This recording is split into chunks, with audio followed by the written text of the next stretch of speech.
To this day, many are still trying to solve the puzzle of what actually happened to Amelia.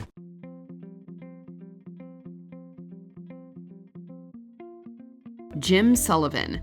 A singer, songwriter, and guitarist, Sullivan released 2 albums between 1969 and 1972. They told me about a hole that was 6 feet deep, guaranteed to comfort my permanent sleep. Though he wasn't hugely popular in his day, his work has since developed a following, due in part to the cultural intrigue surrounding his disappearance. Then I start singing the songs, and the music makes the whole world feel like home.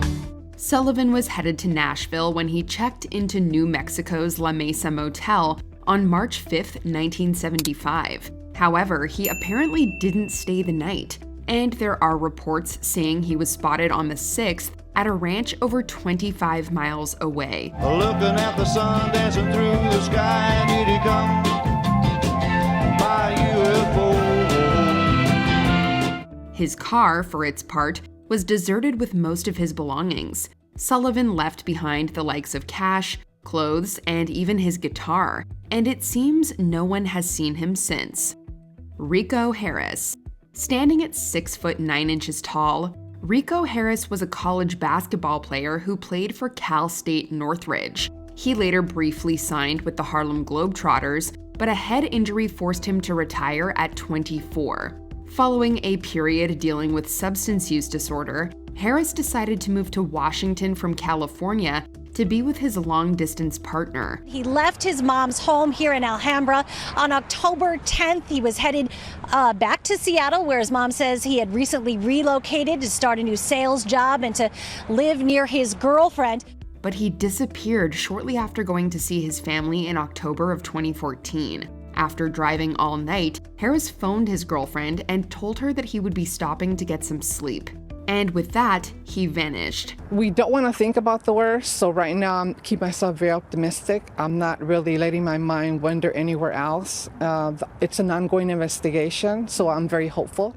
His backpack, cell phone, and vehicle were recovered in California's Yolo County over the course of the investigation, but none contained clues as to his whereabouts. Bison Daly. Another basketball player, Bison Daly played for a number of NBA teams throughout the 1990s, including the title-winning '97 Bulls. He retired a few years later. In July of 2002, Daly took part in an ocean voyage with his girlfriend, Serena Carlin, and her brother, Miles Debord. They, alongside Captain Saldo, set sail on July 6th, but the boat returned about 2 weeks later carrying only Debord. The latter proceeded to commit identity fraud, posing as his missing sibling and purchasing copious amounts of gold. A sting operation was launched to catch him, but he ultimately passed after consuming too much insulin, leaving behind many unanswered questions. The FBI believes that Debord killed Daly, Carlin, and Saldo, though it's never been confirmed. Michael Rockefeller. The great-grandson of John D. Rockefeller and son of Vice President Nelson Rockefeller, Michael was educated in history and wished to examine the Asmat tribe of Netherlands, New Guinea. However, he went missing in the region on November 19, 1961. His canoe had capsized 3 miles from shore, and he reportedly decided to swim for it. Their canoe hit a tidal bore and overturned. As their catamaran was going out to sea, Michael thought this was his last chance. With the famous last words, "I think I can make it." Though a thorough search was carried out, neither Rockefeller nor his remains were found. It's believed that he died in the attempt, likely exhausting himself from the swim and drowning. It was front page news, and the governor and Michael's twin sister Mary jumped on an airplane, flew to New Guinea, and they spent about 2 weeks as the Dutch mounted a pretty wide-ranging and frantic search. Others say that he did indeed reach land, only to be killed. All we have is circumstantial evidence, and without a body, we may never know the truth about his presumed death. Did Mike make a couple of mistakes? Sure he did. He never should have left the boat to start with. Richie Edwards. Shortly after their debut single was released in 1988, Richie Edwards joined rock band Manic Street Preachers as their lyricist and rhythm guitarist. He stayed with the group until 1995, when he disappeared.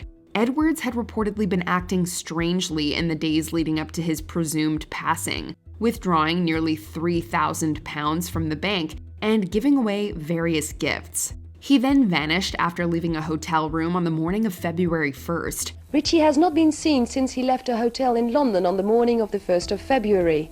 It is known that on the same day he visited his home in the Welsh city of Cardiff, where his car has also disappeared.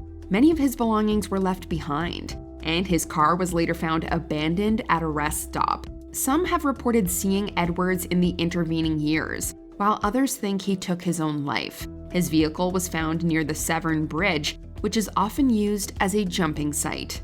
So what keeps you going and the family going? I mean, obviously being part of this choir must have been fantastic. It's been great because it's another opportunity to get together with other family members and to sort of, who better to sort of shape the message than the families left behind. Barbara Newhall Follett.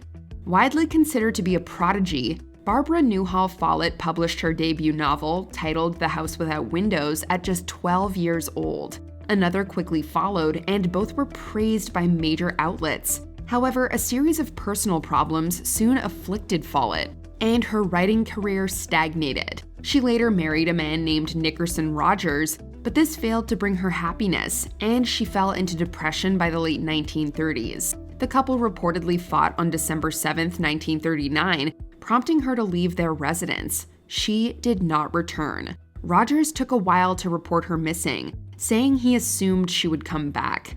Answers were never found, but Follett's mom suspected Rogers. Barbara's mother questioned Nick's lack of effort, telling police, "There's always foul play to be considered."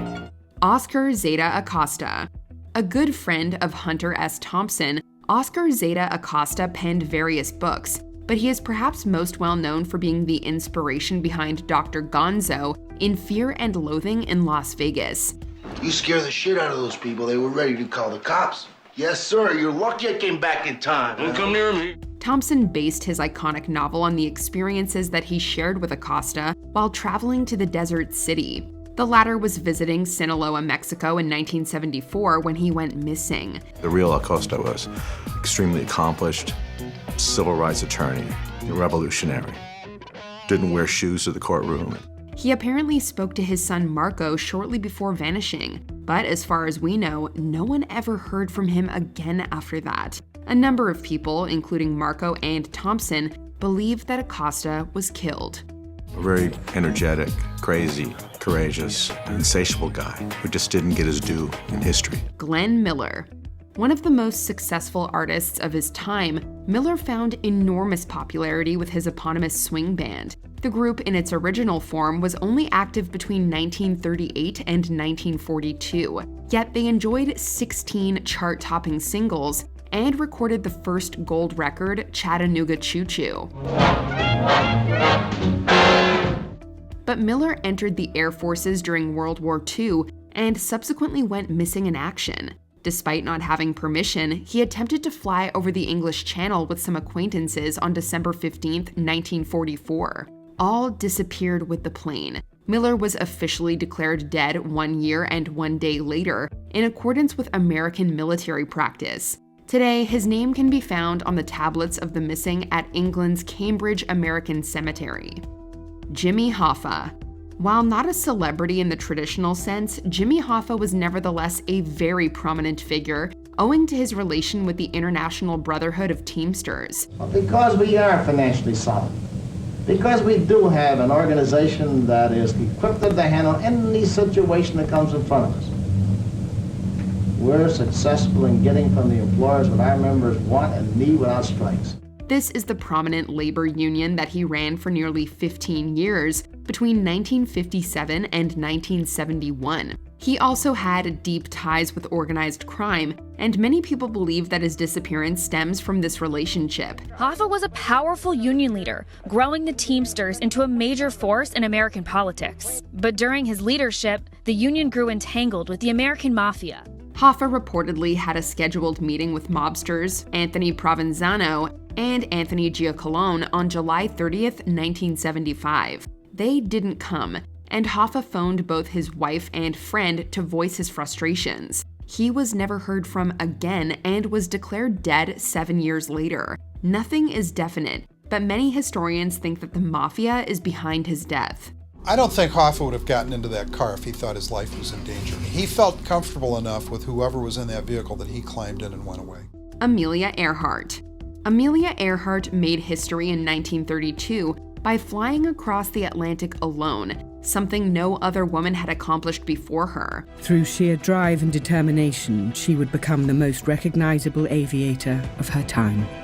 She was one of the most famous people in the world. People hung on her every word and followed her activities. An enormous public figure of her time, she also notably penned popular books based on her airborne journeys. In 1937, she and navigator Fred Noonan attempted to fly around the world in a Lockheed Model 10 Electra. They made it to New Guinea and departed from there on the morning of July 2nd. While their destination was the uninhabited Howland Island, they never arrived.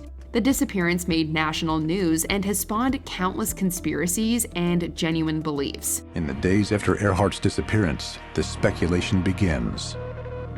Reports of SOS calls from her radio give the world hope that she is still alive. The most popular explanation is that Earhart and Noonan crashed into the Pacific after running out of gas.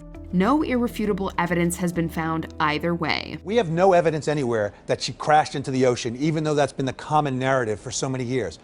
I think we have a lot of evidence that she lived and survived in the Marshall Islands. Did you enjoy this video? Check out these other clips from WatchMojo and be sure to subscribe and ring the bell to be notified about our latest videos.